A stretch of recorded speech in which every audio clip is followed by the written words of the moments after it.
Acabamos de iniciar dezembro, mais um ano está se findando. E nós como homens, a maioria das vezes nós iniciamos o ano fazendo planos, projetos, daquilo que nós queremos alcançar, os objetivos que nós queremos levar, não só nós como homem, como líder, mas também queremos levar a nossa família. Mas por que será que muitas das vezes nós não conseguimos chegar neste lugar e muitas das vezes no meio do caminho estacionamos e terminamos o ano frustrado em algumas áreas? Vamos ver o que a palavra de Deus nos ensina? Provérbios 16, do versículo 1 ao 3, diz assim: Ao ser humano foi concedida a capacidade de planejar, entretanto é o Senhor quem dá a palavra certa. Todos os caminhos do homem parecem certos aos seus olhos, mas o Senhor julga as verdadeiras motivações do coração. Consagra ao Senhor todas as suas obras e os teus planos serão bem-sucedidos. 3 versículos, porém muito profundos. No primeiro aqui fala que nós foi concedida, Deus nos deu a capacidade de planejar, mas, entretanto, o Senhor é quem dá a palavra certa. Em outras versões fala, é quem dá a última palavra. Por quê? Porque Deus, sendo nosso Pai, Ele sabe verdadeiramente o que é melhor para mim, para você e para a nossa família. Ele sabe a nossa capacidade, Ele sabe as nossas limitações e Ele sabe o caminho certo que nós devemos tomar. Então nós podemos planejar, mas nós precisamos entender que o nosso planejamento precisa estar no centro da vontade de Deus, porque daí sim, vai acontecer o que está escrito aqui. Todos os caminhos do homem parecem certos aos seus olhos, mas o Senhor julga as verdadeiras motivações do coração. Muitas das vezes os nossos planos não estão com a motivação correta. Por isso é que nós nos frustramos no meio do caminho. Se as nossas motivações estiverem de acordo com a vontade de Deus, que é boa, perfeita e agradável, eu tenho a plena certeza que o nosso Pai ele vai ter o prazer de fazer esse projeto, esse plano se cumprir em nossa vida. Amém? No 3, consagra ao Senhor todas as tuas obras e os teus planos serão bem-sucedidos. Então está bem claro. Se nós consagrarmos ao Senhor, se nós nos dedicarmos em primeiro lugar em buscar a Deus, os nossos planos, os nossos projetos vão se cumprir, porque o nosso Pai, da mesma forma que da mesma forma que nós como pais queremos dar o melhor para os nossos filhos, natural, Deus sendo nosso Pai celestial, Ele tem prazer em abençoar as nossas vidas, mas para isso nós precisamos se submeter à vontade de Deus.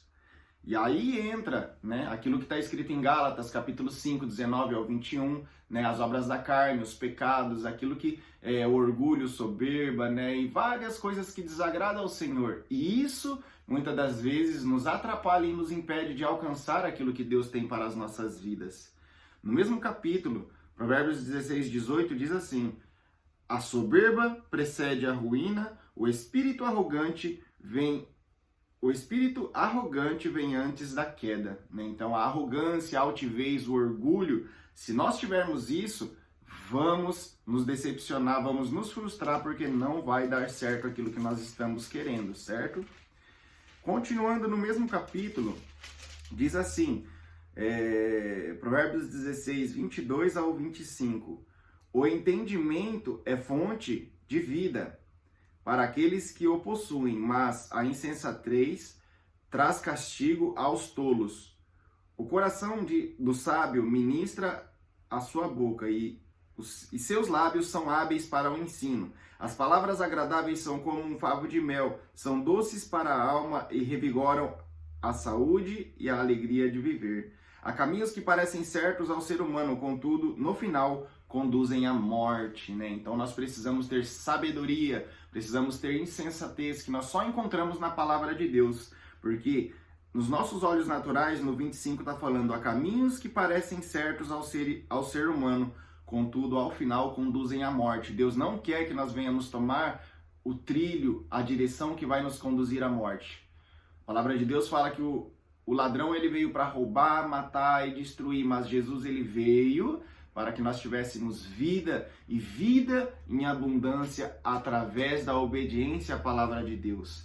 Mas como que nós vamos conseguir vencer, né, as obras da carne? Como que nós conseguimos vencer, né, a cobiça, muitas das vezes a dificuldade no pecado de imoralidade, no pecado, enfim, cada um de nós sabemos as nossas dificuldades, aquilo que nos atrapalham, né? E para finalizar, eu queria compartilhar o que Paulo instruiu Tito, o que capacita as nossas vidas, assim como Paulo instruiu a Tito a romper e a viver e a vencer essas dificuldades, né?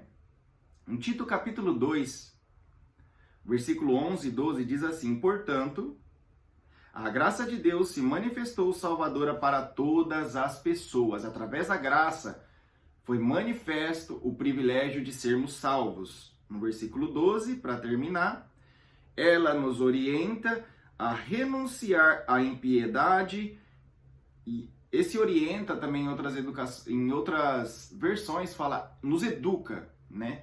A graça nos educa, a graça nos orienta e a graça nos capacita a fazer isso, né? Aí, continuando o versículo diz: ela nos orienta a renunciar à impiedade e às paixões mundanas e a viver de maneira sensata, justa e piedosa nesta presente era.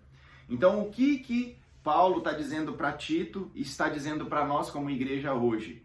Grandes são os desafios que nós temos como homem, mas a graça do Senhor nos capacita. A graça não é simplesmente o favor imerecido para a salvação. A graça é um favor imerecido para realizarmos as obras de Deus, mas também a graça é a capacitação para nós vencermos o pecado, para vencermos as tentações. Então que nós venhamos crer na graça do Senhor, que venhamos ter fé e nos apegar, buscar intimamente o Senhor e deixar que a graça seja manifesta e nos ajude a vencer o pecado, porque na nossa força nós não vamos conseguir. E para que nós venhamos ser prósperos, para que nós venhamos conseguir viver a vida abundante que Deus tem para nós, nós precisamos tomar posse dessa palavra e viver e deixar fluir através de nós a graça de Deus para que os frutos venham ser manifestos para a honra e glória do Senhor Jesus. Amém? Deus te abençoe. Tenha um ótimo dia.